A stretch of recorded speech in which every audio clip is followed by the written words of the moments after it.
Hello, Namaste. You are watching the Best Preparation, a YouTube channel for learning English language. Please don't forget to subscribe this channel, share this video to your friends, like and comment. Okay, now let's see today's lesson. यसभन्दा अगाडिको केही भिडियोहरुदेखि हामीले एउटा strong ग्रामरको strong base बनाउनको लागि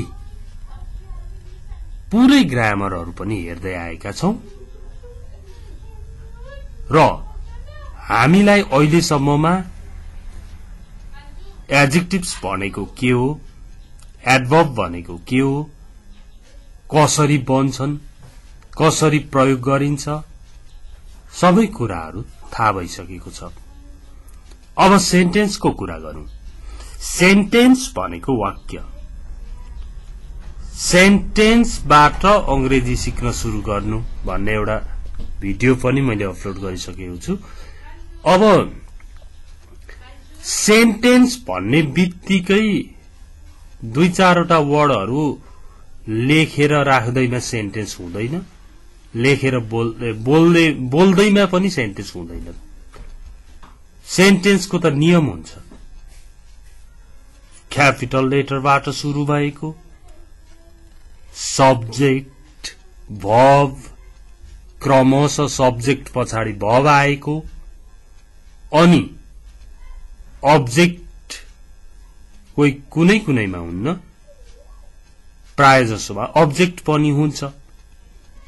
यसरी subject verb object आएर meaning लाग्ने, सब्जेक्ट भर्ब अब्जेक्ट आउँदैमा हुँदैन, मिनिङ लाग्नुपर्छ, अर्थ लाग्नुपर्छ, कम्प्लिट मिनिङ दिनुपर्छ, कम्प्लिट थटलाई एक्सप्रेस गर्न सक्नुपर्छ, अनि बल्ल सेन्टेन्स भन्न सकिन्छ। A sentence is a group of words that expresses a complete meaning, complete thought. Okay? Complete meaning express गर्नुपर्छ। जस्तो यो सेन्टेन्सलाई हेर्यौं भने, यो फर्स्ट सेन्टेन्सलाई हेर्यौं भने हामीले सब्जेक्टमा आई छ, भर्बमा एम लर्निङ छ, अब्जेक्टमा इंग्लिश छ, अनि आई एम लर्निङ इंग्लिश। यसरी सेन्टेन्स बनिएको छ। यो सब्जेक्ट भर्ब अब्जेक्ट भएकोले सेन्टेन्स हो। सुरुमा आई क्यापिटल पनि छ, बीचमा स्मल लेटरहरु छन्, अनि फेरि यो इंग्लिश त अब नाम भएकोले क्यापिटल आएको हो। यहाँनेरि फुल स्टप छ। यो एउटा statement, assertive sentence. Okay? It's an example of affirmative sentence or assertive you can say. अब हेर्नुस् त, I'm लर्निङ इंग्लिश शब्दहरुको समूह सब्जेक्ट भर्ब अब्जेक्ट गरिकन आयो, ठीक छ। मिनिङ लाग्यो कि लागेन? कम्प्लिट मिनिङ लाग्नुपर्छ। म अंग्रेजी भाषा सिक्दै छु, म अंग्रेजी सिक्दै छु, म अंग्रेजी सिक्दै छु भन्ने वाक्य कम्प्लिट छ। यसले एउटा सन्देश दिइरहेको छ, अंग्रेजी सिक्दै रहेछ भनेर बुझाइरहेको छ। त्यसकारण यो एउटा फुल सेन्टेन्स, कम्प्लिट सेन्टेन्स हो र करेक्ट सेन्टेन्स पनि हो। 2 number, we are helping the poor. We सब्जेक्टमा छ, are helping verb, the poor object. Subject verb object छ, एउटा त कुरा मिल्यो। फर्स्ट लेटर क्यापिटल छ सेन्टेन्सको, फुल स्टप छ, यो एउटा एफर्मेटिभ सेन्टेन्स स्टेटमेन्टको एउटा इक्जाम्पल हो। अब मिनिङ पनि दियो भने ठीक छ। We are helping the poor, हामी गरिबलाई सहयोग गर्दै छौं। हामी गरिबलाई सहयोग गर्दै छौं। हेर्नुहोस् है, हामी गरिबलाई सहयोग गर्दै छौं अथवा हामी गरिबलाई सहयोग गरिरहेका छौं। हामी गरिबलाई सहयोग गरिरहेका छौं भन्दाखेरि मिनिङ त लाग्यो त, त्यही भएर यो एउटा सेन्टेन्स हो र it has expressed a complete meaning. Okay, now the boy is writing an essay. The boy is writing an essay. The boy subject is writing verb, an essay object. Subject verb object मिलेर आएको छ। अर्थ दिन्छ कि दिँदैन? त्यो केटो निबन्ध लेख्दै छ। इज भनेको छ। त्यो केटो निबन्ध लेख्दै छ अथवा त्यो केटो निबन्ध लेखिरहेको छ। पूर्ण मिनिङ दियो, कम्प्लिट मिनिङ दियो, कम्प्लिट थटलाई एक्सप्रेस गर्यो यसले, त्यसकारण इट्स अ फुल सेन्टेन्स। अब हरि टोल्ड अ स्टोरी, हरिले कथा भन्यो। हरिले कथा भन्यो भनेपछि पुरै मिनिङ लाग्यो। हरिले कथा भन्यो। Okay, these are some different examples of complete sentences. Okay, sentence. Next, object कहिलेकाहीँ नआउन पनि सक्छ।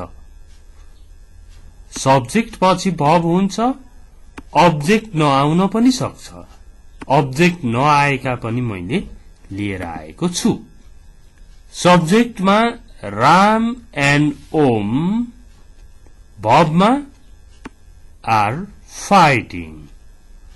Ram and Om are fighting. Ram र ओम झगडा गरिरहेका छन्, लडाईं गरिरहेका छन्। हेर्नु त, राम र ओम लडाईं गरिरहेका छन् भनेपछि अब अब्जेक्टमा के लेख्नु त? खुट्टा हात लडाईं भनेर हुँदैन, परेन लेख्नु, बोल्नु पनि परेन। The old couple have no children. The old couple subject, ती बुढा दम्पतिको have सँग छ भनेको हो, तर नो चिल्ड्रेनले छैन बनाइदियो।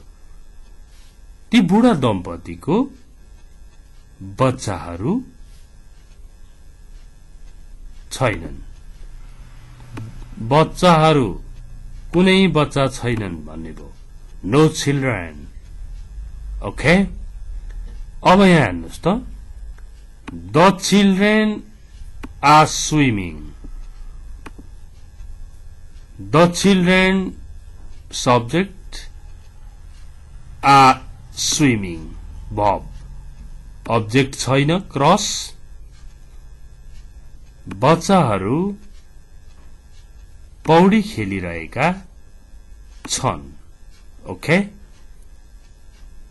कम्प्लिट भयो this one Ram is feeding the hens. Ram is feeding the hens. Ram subject is feeding. Bob the hens object. मिलेर आएको छ मिनिङ के दियो राम कुखुरालाई चारो खुवाउँदै छ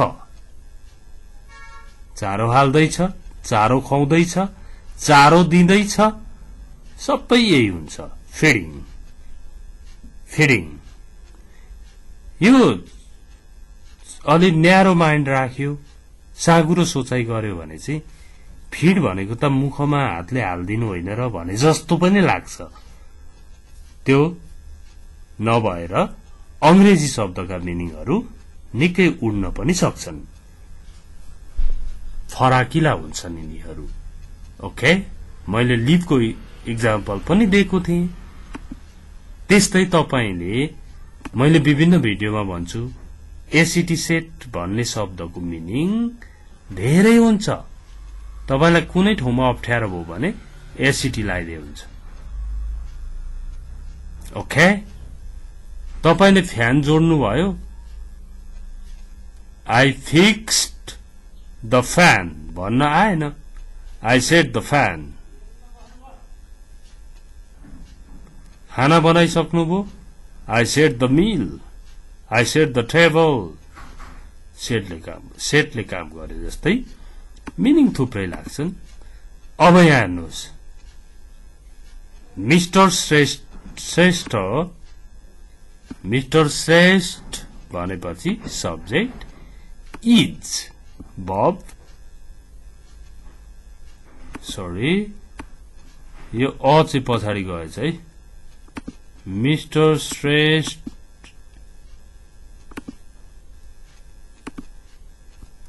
ओके फेरि क्यापिटल भयो यो सेन्टेन्सको नियम विपरीत गर्यो यसले विपरीत गर्न पाउँदैन ल mister Shrestha is a good cook mister Shrestha चाहिँ एउटा राम्रो कुक हुनुहुन्छ मिस्टर श्रेष्ठ एउटा असल कुक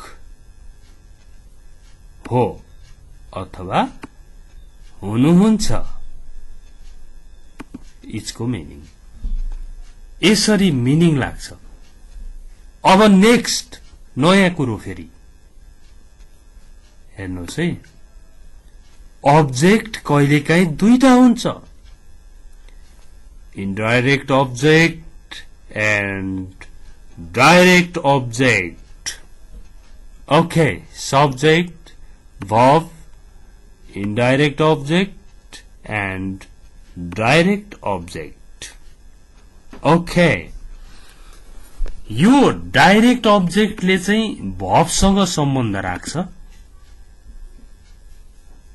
ओके अनि इनडाइरेक्ट ऑब्जेक्टले चाहिँ टु हुम कसलाई केलाई कसलाई भन्नेको काम यसलाई उसलाई भनेर भन्ने काम इनडाइरेक्ट ऑब्जेक्टले गर्छ र यो डाइरेक्ट ऑब्जेक्टको सम्बन्ध चाहिँ सिधै वर्बसँग हुन्छ हेर्नु है सब्जेक्टमा द बैंक वर्बमा लेन्ड्स पीपल मनी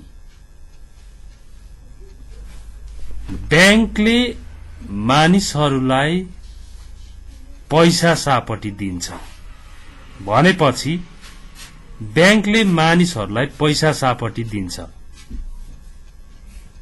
हेर्नु त मानिसहरूलाई को सम्बन्ध यहाँ पुगेन कि बैंकले मानिसहरूलाई पैसा सापटी दिन्छ भनेपछि डाइरेक्ट ऑब्जेक्टको सम्बन्ध यतातिर वर्बतिर हुँदो रहेछ हो the bank lends people money okay अब I'm writing Ayusha a letter. हेर्नु है, यो चाहिँ कसलाई भन्ने खालको दिन्छ इन्डाइरेक्ट अब्जेक्टले। यो चाहिँ भर्बसँग जोडिन जान्छ यसरी, जस्तो I'm writing Ayusha a letter भन्दा म आयुषालाई चिठी हेर्नु है, लेख्दै छु। म आयुषालाई चिठी लेख्दै छु। ओके, अब हेर्नुहोस्, अन्जान gave his dog a bone. Anjan gave his dog a bone. अब हेर्नुहोस्, अन्जानले उसको कुकुरलाई हड्डी दियो हो। अन्जान gave his dog a bone. Okay, next. They brought us cold drinks. Bring को भी to brought. ल्याउनु को ल्यायो, ल्याए भन्नु पर्यो होला हैन। They brought us cold drinks. तिनीहरूले हामीलाई चिसो ल्याए। चिसो पेय पदार्थ भने पनि भो ल्याए। Okay, they brought us cold drinks. अब हरिले चेयर नपाएर घुमिरहेको थियो, तपाईले एउटा खोजेर ल्याइदिनु भयो भने मैले हरिलाई चेयर खोजिदे, भेटाइदे भन्नु पर्यो भने I found Hari a chair. I found Hari a chair. Okay, मैले हरिलाई chair भेटाइदिए, ल्याइदिए, खोजिदिए। Okay, that's the end of this short video. Now homework. Homework त गर्नु पर्छ र यो भिडियो शेयर गर्न पनि नभुल्नु होला है। होमवर्कमा ट्रान्सलेट इन्टु इंग्लिश। मैले राजुलाई एउटा कलम दिए, यसलाई अंग्रेजी बनाउनु पर्यो। Okay, thanks for watching this video. See you tomorrow. Bye bye.